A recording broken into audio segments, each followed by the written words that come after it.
section of New Rochelle, New York, sits a home that is like no other. This home was once a train station on the defunct New York, Westchester, and Boston Railway.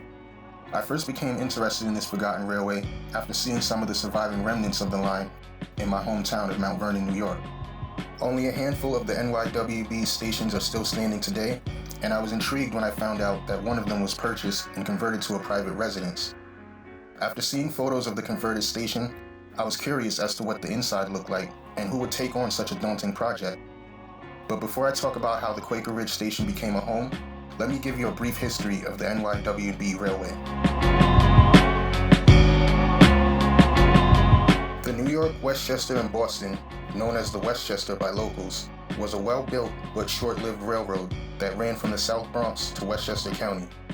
The railway split into two branches from northeast Mount Vernon, with one line terminating in White Plains and the other line terminating in Portchester.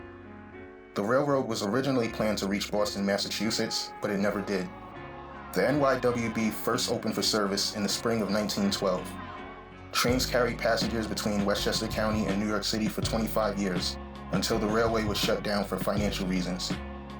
There were many factors that led to the demise of the NYW&B, one of which was the line's proximity to the New Haven Railroad, which carried passengers into Manhattan. The NYW&B Railroad ended service on December 31st, 1937, leaving its stations abandoned. The only surviving section of the railway is now part of the NYC Transit 5 train line, from Dyer Avenue to East 180th Street. The Quaker Ridge station was a stop along the White Plains branch of the NYW&B Railroad. Like most of the other stations on the line, it was constructed using reinforced concrete, but this station had some unique features. The entrance to the station is through a tunnel from the street level on either side of the building. Passengers had to walk up 2 flights of stairs to enter the station house, which sat on an island platform between the northbound and southbound tracks. The station house had windows from the floor to the copper dome ceiling. The walls were lined with Tennessee marble and the floors with red tile. The design of the roof was inspired by Penn Station. When it opened in 1912, the station cost $450,000 to build. That's more than $11 million in today's money. The station served the sparsely populated Quaker Ridge neighborhood for 25 years and closed its doors when the railway ended service. The Quaker Ridge station sat abandoned from 1938 to 1949. During this time, the once grand station was heavily vandalized. All of its 450 windows were shattered, and marble slabs and copper were stripped from the building's interior. In 1949, a talented portrait painter named Charlotte Louise Miller, who painted under the name Louise Miller Paulet, was in the market for a space that she could use as an art studio.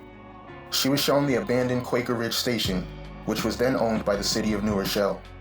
It wasn't what she had in mind, but she decided to purchase it and turn it into her home and art studio. Up to her knees in debris, Louise had a lot of hard work to do to make the property livable. The Quaker Ridge station was considered a white elephant, an asset whose costs would outweigh its benefits. But using her artistic vision, Miss Miller Paulet would transform what was once an eyesore into the most unique home in the neighborhood.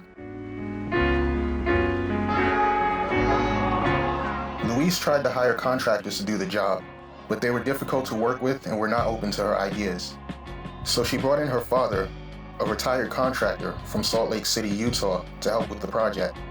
Her father, Henry Miller, being 80 years old at the time, didn't have the ability to do most of the hard work, but was able to direct his daughter on what needed to be done. Mr. Miller would put her up on high scaffolds, sometimes for the entire workday, and would have to hoist her lunches up to her by a rope. The father and daughter worked as a team, with Miss Miller Paulet doing most of the work with her own hands. She had to build a new roof since the original copper roof was removed. She poured concrete to fill holes in the building's 13-inch thick walls. She plastered and painted the outside as well as the interior walls of the building. She also constructed a second floor above the waiting room. Outside help was only needed to install plumbing and lift heavy objects. It took around 18 months to convert the old train station into a home studio. Local residents thought Miss Miller Paulet was insane for taking on this huge project. In order to keep people from coming in and taking whatever they wanted, she had to move into the building and live there while she worked on it. In an April 20th, 1958 article of the Arizona Republic, Louise detailed what it was like in her new home. "It was mighty cold that first winter, and those thick concrete walls didn't help any," she said. "All I had was a coal stove. For the first year, I slept as close as I could snuggle to that stove in the baggage room." Right after she repaired all 450 window panes and installed new glass, someone came along and broke all the windows on one side of the building. Louise was so upset that she sat down and cried, but the next day, she and her father replaced all the broken glass. Even when all the hard work was done, people still came by to throw rocks at her house, but eventually they left her alone. After a year and a half of painstaking work, the old Quaker Ridge station looked and felt like a home. The waiting room was now an art studio and living room. The baggage room was now a kitchen. The elevator shaft was converted into a pantry. The newly constructed second floor held Miss Miller Paulet's bedroom, with a spiral staircase leading up to it. The rear entry to the tunnel leading into the building became a garage. The station's island platform, which extends out 120 feet from both sides of the building, is now a patio. People who criticized Louise for buying the dilapidated building now wondered why they hadn't thought of it themselves. Louise told the Arizona Republic, "Strangely enough, the very ones who had made derogatory remarks about me were the first who wanted to be invited to my home." She also received fan mail from people who wanted a station of their own, people wanting to help her remodel, and some even proposing marriage. The house attracted more attention than she wanted though, and at times she felt uncomfortable. "Sightseers thought my home was a tourist haven," she said. "If I hadn't kept the doors locked, they would have walked right in. They forced me to be a recluse." Miss Miller Paulet lived in the renovated Quaker Ridge station for 9 years. Then she sold the property and moved back west.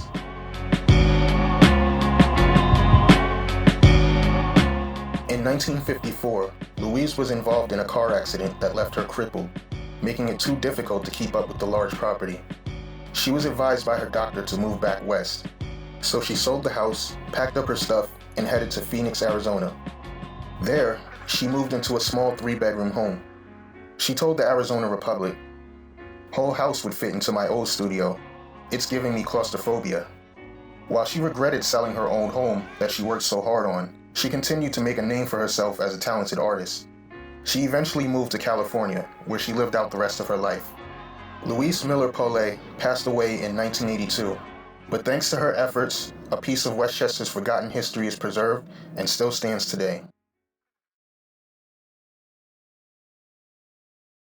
The old Quaker Ridge station is still owned as a private residence and is being maintained to this day. As of this recording, the structure is currently 109 years old.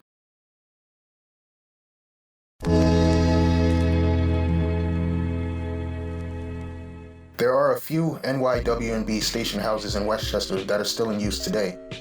The Heathcote Station in Scarsdale is a real estate office. The Larchmont Garden Station in Larchmont is a Girl Scouts meeting house. And the Portchester Station was converted into a church. The Columbus Avenue Station in Mount Vernon was left to decay, and now serves as a canvas for graffiti artists. The Quaker Ridge Station might have suffered this same fate if it wasn't for an artist who had the vision and the means to turn something that was trash into treasure. The Quaker Ridge Station is the only surviving NYW&B station in Westchester that maintains most of its original features and has its platform intact. And I just have to throw this out there since this location can easily be found. This station may be regarded as a historical landmark, but it's still somebody's home. It's not a museum. People actually live there and they don't welcome visitors. So keep this in mind and respect the owner's privacy. And with that said, if you like this video, share it with anyone who might be interested and leave your comments below. Thanks for watching.